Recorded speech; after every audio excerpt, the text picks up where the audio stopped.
నవీన్ చంద్ర main lead లో నటించిన చిత్రం షో టైం. ఈ సినిమా స్టోరీ సింపుల్ గా చెప్పాలంటే, హైదరాబాద్ ప్రాంతంలో మణికొండలో హీరో ఫ్యామిలీ మరో 2-3 ఫ్యామిలీలు వీకెండ్ ఓ అపార్ట్మెంట్ టెర్రస్ పై సరదాగా అంతాక్షరి ఆడుతుంటారు.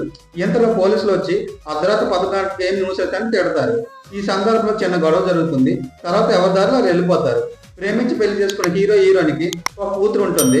పాప మీద చైన్ దొంగలించిన సమయంలో హీరోని నెట్టడంతో ప్రమాదవశాత్తు దొంగ చనిపోతాడు. ఈ కేసుని లాయర్ వరదరాజులు అదే సీనియర్ నరేష్ సాయంతో ఎలా బయటపడ్డారనేది ఈ సినిమా కథ. మదన్ దక్షిణమూర్తి ఈ సినిమాకు డైరెక్టర్ గా న్యాయం చేశాడనేది చెప్పొచ్చు. హీరో నవీన్ చంద్ర ఇలాంటి పాత్రలకి ఏం కొత్త ఏం కాదు, చాలా బాగా యాక్ట్ చేశాడు. హీరోయిన్ కామాక్ష భాస్కర్ల తన పాత పద్మాలకు పర్వాలేదు అనిపించింది. లాయర్ పాత్రలో సీనియర్ నరేష్ కామెడీతో ఆకట్టుకున్నాడు. సైకో పోలీస్ పాత్రలో రాజేష్ రవీంద్ర చాలా బాగా యాక్ట్ చేశారు.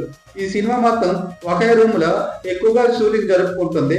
కొంత థ్రిల్లింగ్ గా నరేష్ చేసే కామెడీతో ఈ సినిమా ఆకట్టుకుంటుంది. ఇప్పుడు ఓటీటీలో సన్ నెక్స్ట్ లో తెలుగులో కూడా స్ట్రీమింగ్ అవుతుంది.